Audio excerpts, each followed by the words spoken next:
Chers amis, bonjour. Je vous salue de Paris, la ville lumière et de l'éternel amour. Je vous offre une nouvelle vidéo pour continuer le combat de la vie. Oh les cœurs, à cœur veillant, rien n'est impossible, chers amis.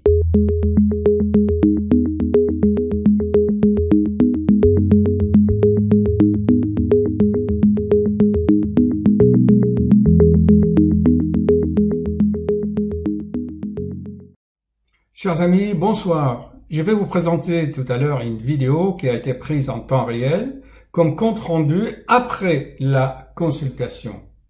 Je vous ai toujours dit que ça plaise ou non à certains de mes chers internautes, mais les faits sont là. La réalité est là, chers amis. C'est que plus de la moitié des humains sur la Terre actuellement ne méritent pas d'être sur la planète Terre puisqu'ils sont descendus à moins que l'animal. Je ne veux pas vous montrer des documentaires où l'aigle ne donne plus à manger à ses aiglons à un certain stade de leur évolution pour les inciter à voler de leurs propres ailes. Or, l'être humain a peur et ne fait pas ça, alors que l'animal le fait. Il encourage ses enfants, ses rejetons, à voler de leurs propres ailes. Mais là, actuellement, c'est normal, chers amis. C'est une société de peur, de folie, d'arnaque. Et les parents veulent toujours protéger leurs enfants, les garder pour eux-mêmes, pour plus tard, pour qu'ils les aident dans leur retraite. Pas tous, bien sûr, je dis bien, plus que la moitié. Et hélas, vous allez voir l'histoire de Scheherazade. Elle avait un avenir brillant. Peut-être un peu sa mère et un peu elle aussi. Mais quand on a de la volonté, on doit tout faire pour réaliser ses rêves.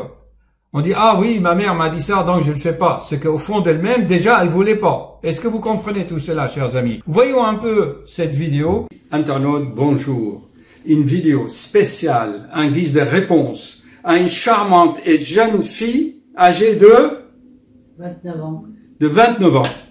Cette jeune fille, elle a tout ce qu'il faut pour réussir. La beauté, c'est vraiment un top modèle. Elle a l'esprit ouvert au voyage. Elle a étudié en France la pâtisserie, chers amis. La pâtisserie. Faire des gâteaux à la française. Elle avait son visa pour aller au Canada. Elle voulait ouvrir une pâtisserie quelque part dans ce monde. Et je suis persuadé qu'elle aurait eu un succès extraordinaire.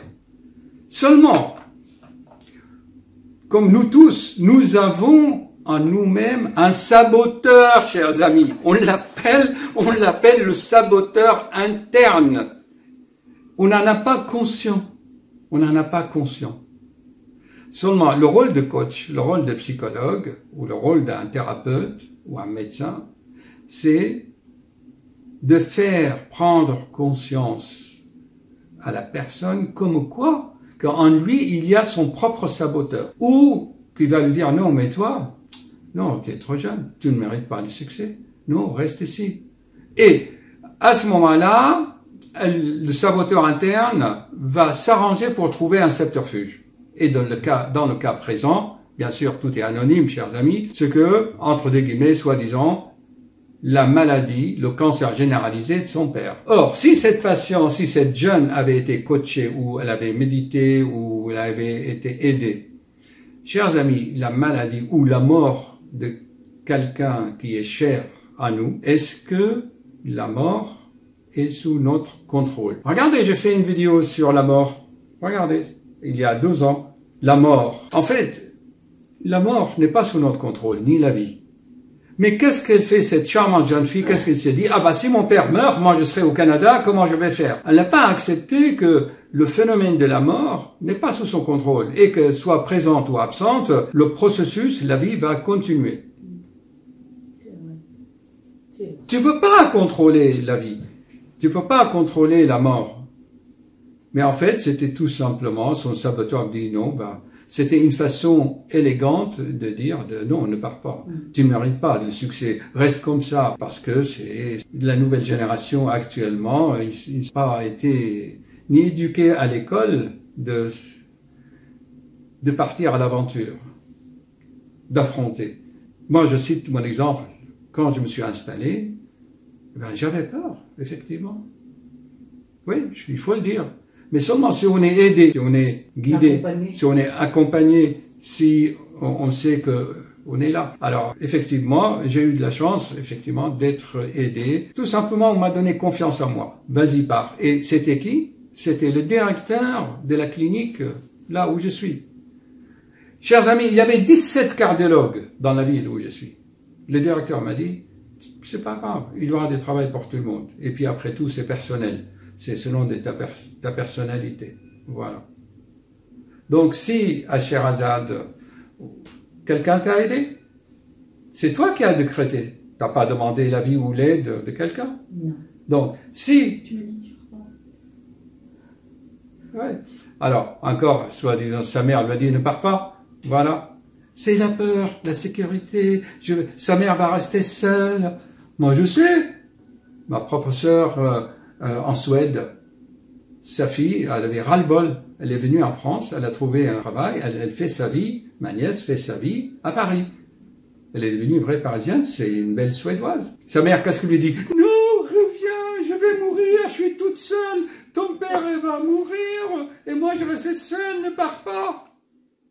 Nous, les parents, parfois, vous savez, c'est pas le complexe d'Oedipe, c'est le complexe d'Oedipe à l'envers. On tue nos enfants. Ça, les parents doivent le savoir. Oui, oui, on est égoïste. Non, ça veut dire que comme la conjoncture, l'État ne nous protège plus, la société, la vie, alors les parents essayent de se protéger, de se sécuriser par leur propre progéniture. Ils créent des enfants pour les aider plus tard. Ben, j'ai vu une patiente, maintenant j'attends que je sois servi. Parce que moi, j'ai élevé des enfants, j'ai éduqué, j'ai dépensé. Maintenant, je suis à la retraite. Il faut que maintenant, j'attends d'être servi. Qu'il faut que mes enfants, maintenant, voilà, s'occupent de moi. Je dis, ah bon? C'est pas son cas. Non, mais je cite des exemples. Oui, oui. C'est dommage, chers amis. Suivez votre rêve, les jeunes.